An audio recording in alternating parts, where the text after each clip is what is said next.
केसामध्ये grey hair म्हणजेच white hair असणं खूप मोठा प्रॉब्लेम आहे आणि ते जर असले की मग त्याच्यासाठी नेमकं काय करायचं, कोणत्या गोष्टी अशा करायच्या की ते केस लपले जातील, काळे दिसतील किंवा चमकतील, खूप सुंदर आपले केस बनतील, याच्याच आपण शोधत असतो. आणि बघा, याच्यामधील प्रकार म्हणजेच कमी पांढरे केस असतात किंवा फक्त फ्रंट साईडला असतात किंवा ज्यांचे खूप जास्त प्रमाणात आहेत त्यांनी काय करायचं, किंवा कुठेतरी पांढरे केस आहेत आणि सगळ्यात महत्त्वाचं, पूर्ण केस जरी चांगले राहिले ना, तरी रूट्स पटकन ग्रे दिसतात, जरी तुम्ही रुटीन व्यवस्थित मेहंदी किंवा कलर करत असाल ना तर. सगळ्या गोष्टींसाठी आज आपण जी रेमेडी बघणार आहोत ना, ती शेवटपर्यंत बघा. सगळे उपाय तुम्हाला सांगणार आहे मी, नेमकं काय करायचं आहे ते. आता बघा, खूप साऱ्या मेहंदीचे व्हिडिओज मी तुमच्यासोबत शेअर केलेले आहेत. केस वाढण्यासाठी, केसांना एक नॅचरली कलर येण्यासाठी, कंडिशनिंग होण्यासाठी, आणि ते तुम्ही फॉलो करा मंथली. हॅलो फ्रेंड्स, मी वर्षा आपलं सर्वांचं मनापासून स्वागत करते. कसे आहात सगळे? मी मस्त मजेत आहे. तर आजचा जो प्रकार आहे मेहंदीचा, याच्यामध्ये आपल्याला कोणतंही डिकॉक्शन नाही किंवा कोणत्याही जास्त वस्तू टाकायच्या नाहीत आणि खूप छान कलर येणार आहेत. तर बघा, मेहंदीचं एक पॅकेट मी लोखंडी कढईत घेतलेलं आहे आणि जी ही मी पावडर टाकते ना बघा, ही भरणीमध्ये तुम्हाला थोडंसं असं पिठासारखी दिसते, कारण की ती मी घरीच आवळा पावडर बनवलेली आहे. सुरुवातीला तुम्हाला दाखवलेलं आहे. आवळा किसला, उन्हामध्ये 3-4 दिवस चांगला वाळवला, त्याच्यानंतर मिक्सरमधून वाटून ते छान चाळणीने गाळून ठेवलेलं आहे. म्हणजे प्युअर आवळा पावडर जी आहे ना, ती आपल्याला भेटते. आणि ती तुम्ही हेअर पॅकमध्ये, मेहंदीमध्ये किंवा तेलामध्ये सरी लावून लावलं की नाही, तरी ग्रे हेअरसाठी ना खूप चांगला फायदा होतो. अ, खूप गोष्टी अशा ना मी स्वतः करण्याचा प्रयत्न करते आणि तसंच मी विचार केला, म्हटलं चला बाजारामध्ये आवळे आता खूप जास्त आहेत ना, तर आपण तेवढं करूच शकतो आणि फ्युअर आपल्याला भेटते. आता बघा, फक्त 2 वस्तू मी भिजवलेल्या आहेत. यावेळेस बघा, पांढऱ्या केसांसाठी ना स्पेशली 2 अशाच गोष्टी टाकायच्या आहेत आणि खूप छान कलर येणार आहे. तर मेहंदी एक आणि आवळा पावडर. तर फक्त पाण्यानेच आपण हे भिजत ठेवणार आहोत. कारण की बघा, ज्यावेळेस आपण मेहंदीला सगळ्या इतर गोष्टींनी मेहंदी भिजवतो की नाही, त्यावेळेस खूप साऱ्या गोष्टी होतात चांगल्या केसांसाठी. पण पांढऱ्या केसांसाठी ना खूप घाट करायचा नाही किंवा खूप असं वाटण-घाटण किंवा खूप त्याच्यामध्ये काही गोष्टी टाकायच्या नाहीत आणि फक्त मेहंदी भिजवलेली आहे आवळा पावडर टाकून.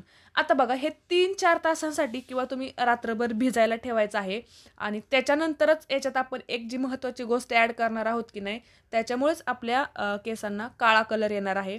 तर हे छान बघा, असं जेवढं पाणी हवं आहे ना, तेवढं टाकून हे भिजत ठेवलेलं आहे. कढईला चांगलं पसरून ठेवलेलं आहे आणि त्याच्यानंतर हे 4 तास किंवा रात्रभरासाठी हे आपल्याला झाकून ठेवायचं आहे. पुढील प्रोसेस आपण बघूयात.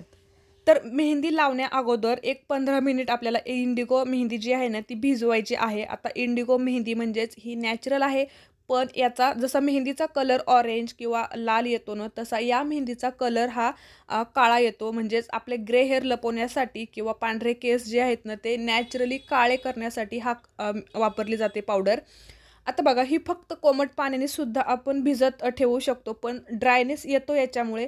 तर त्याच्यासाठी आपण याच्यामध्ये काय केलेलं आहे, 1 चमचा ॲलोवेरा जेल फ्रेश जरी वापरलं तरी चालेल. मी रेडीमेड वापरलेलं आहे. दह्यामध्ये थोडंसं पाणी ॲड करून दही वापरलेलं आहे भिजवण्यासाठी. फक्त या 2 वस्तूंनीच ही मेहंदी भिजवायची आहे, म्हणजे केसांना ड्रायनेस येत नाही, केस सॉफ्ट होतात आणि कलरसुद्धा छान येतो. आता याच्यात तुम्ही लिंबाचा रससुद्धा ॲड करू शकता, अजून चांगला रिझल्ट येतो. तर बघा, जसं आपण मेहंदी भिजवलेली आहे ना, तसंच ते फ्लफी करून घ्यायचं. चांगलं व्यवस्थित भिजून झाल्यानंतर याला आपल्याला 15 मिनिट झाकून ठेवायचं आहे, कारण की कलर रिलीज होण्यासाठी याला 15 मिनिट लागतात. त्याच्यापेक्षा अर्धा तास ठेवू शकता किंवा कमीत कमी तुम्हाला 15 मिनिट तर हे ठेवायचंच आहे. आता बघा, पहिली जी आपण मेहंदी भिजवलेली होती, तुम्ही किती वेळ दिलेला आहे त्यानुसार रात्रभर किंवा एक 4-5 किंवा 7-8 तास, आणि कलर बघा खूप छान तयार झालेला आहे. कलर कढईमुळे सुद्धा ना खूप सुंदर कलर येतो आणि स्पेशली ग्रे हेअरसाठी ना अशीच मेहंदी आपल्याला खूप फायद्याची ठरते. आता फक्त जर ही मेहंदी आपण लावली ना, तर आपल्या केसांना ऑरेंज कलर येतो. किंवा जर तुम्ही मंथली मेहंदी लावत असाल ना आणि तुमच्या केसांमध्ये ऑलरेडी जर ऑरेंज कलर असेल ना, तर हा थोडासा डार्कर ऑरेंज किंवा लालसर कलर दिसतो. म्हणूनच आपण इन्स्टंट याच्यात 2 प्रोसेस न करता, म्हणजेच अगोदर ही मेहंदी लावा, त्याच्यानंतर इंडिगो मेहंदी लावा, असं न करता एकत्रितपणे हे आपल्याला प्रोसेस करायचे आहे. पण याच्यामध्ये बघा, मी कोणत्याही दुसऱ्या वस्तू का टाकलेल्या नाहीत, कारण की जर आपल्या केसांना नॅचरली काळा कलर आणायचा असेल ना, तर फक्त मेहंदी, आवळा पावडर आणि इंडिगो पावडर ह्या 3 वस्तू एकत्रित करा. खूप सुंदर कलर येतो. आणि इतर वेळेला तुम्ही म्हणजे मंथली रुटीनमध्ये तुम्ही दुसऱ्या ज्या मेहंदीचे पॅक्स आहेत ना ते वापरू शकता. आता बघा इंडिगो मेहंदी जी भिजवलेली होती याच्यात मिक्स केलेली आहे. चांगल्या प्रकारे मिक्स करायची. तर या अगोदर बघा मी अगोदर मेहंदी आणि त्याच्यानंतर इंडिगो असे सुद्धा व्हिडिओज अपलोड केलेले आहेत. हे एकत्रित करून सुद्धा, पण त्यावेळेस त्याच्यात मी खूप साऱ्या वस्तू ॲड केलेल्या होत्या आणि मग असं ट्राय करते की कोणतं बेटर राहील किंवा चांगले रिझल्ट्स येतील आणि त्याचे मग तुमच्यासोबत मी शेअर करते. तर हे छान मिक्स झालेलं आहे. आत्ता आपले हे केसांवरती अप्लाय करायचं आहे. तर बघा पूर्ण माझे केस पूर्ण तुम्ही जर बघाल ना तर चमक आहे, केस छान हेल्दी आहेत आणि सगळे तुम्हाला काळे दिसत आहेत. म्हणजे असं वाटतच नाही की ग्रे हेअर तर नाहीच आहेत, मग का लावते. तर बघा जसं तुम्हाला सगळे केस एवढे छान दिसत आहेत ना, तसं तुम्ही रूट्सकडे जाता की नाही, तर रूट्सला बघा थोडेसे पूर्ण ग्रे हेअर दिसायला स्टार्ट होतात. पण तुम्हाला माहिती आहे का, याच मेहंदी किंवा दुसरे जे मेहंदीचे पॅक्स आहेत ना त्यामुळेच हे मेंटेन राहिलेलं आहे किंवा जे हेअर होण्याचं जे प्रमाण आहे ना ते मेंटेन राहिलेलं आहे, म्हणजे कमी झालेलं आहे किंवा थांबलेलं आहे. जर काहीच नाही केलं 3-4 महिने मी सुद्धा जर असंच जाऊ दिलं ना तर पूर्ण हे वाढत जाईल किंवा आहे ना ऑलरेडी जे केस पांढरे तर तेच एकदम पांढरे दिसतील आणि पूर्ण केसांमध्ये ना असे पांढरे आणि काळे केस मिक्स दिसतील तुम्हाला. तर हे महिन्याला मी या प्रोसेस करत असल्यामुळे सगळे केस नॅचरली काळे पण आहेत आणि ते मग मेंटेन राहतात. आता बघा रूट टचअप आपण करतोय ना या ठिकाणी, तर रूट टचअपमध्ये फक्त रूट्स येतात का? तर नाही. म्हणजे माझ्या माहितीनुसार किंवा मी करते ना त्यानुसार रूट्स टचअप माझ्या दृष्टीने थोडंसं वेगळं आहे.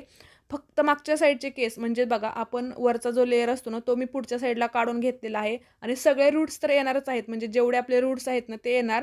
प्लस वरचा जो लेयर असतो आपल्या केसांचा म्हणजे जे उन्हाने, वातावरणाने थोडेसे केस ड्राय झालेले असतात किंवा वरचे केस पटकन थोडेसे ग्रे किंवा ऑरेंज टाईप जे दिसतात की नाही, तर त्या सगळ्याच केसांना ही मेहंदी लावायची आहे. म्हणजे कलर एकसारखा दिसेल. नाहीतर असं नको की पूर्ण मुळांना वेगळा दिसतो आणि परत वरती वेगळा दिसतोय. याच्यासाठी जे आतल्या बाजूचे केस आहेत ना, ते पाठीमागे मी थोडे गुंडाळून ठेवलेले आहेत आणि त्याच्यानंतर जे उरलेले जे काही आहेत ना वरच्या साईडचे आणि सगळे रूट्स मिळून सगळ्याच केसांना ही मेहंदी आपल्याला ॲप्लाय करायची आहे. आता तसं म्हणायला गेलं ना, तर उरलेले केस थोडेच होते, त्यालासुद्धा लावू शकत होतो. पण ज्यांना माझे केस मोठे आहेत म्हणून, ज्यांचे केस छोटे आहेत की नाही आणि तुम्ही एकदम एका वाटीमध्ये जरी हे मिक्स केलं आणि फक्त रूट्स आणि वरच्या केसांना थोड्याशा लेयरला जरी लावलं की नाही, तर हे पटकन म्हणजे सोपी प्रोसेस होईल. याच्यासाठी मी हा व्हिडिओ बनवलेला आहे. म्हणजेच काय तर पांढऱ्या केसांना सुद्धा एकदम मॅनेज होतात आणि पूर्ण आपले वरचा लेयर असतो ते सुद्धा मॅनेज होतात. आणि त्याच्यानंतर मग एका महिन्यात तुम्ही असं करू शकता. एका महिन्यात तुम्ही जी दुसरी प्रोसेस आहे ना ती करू शकता.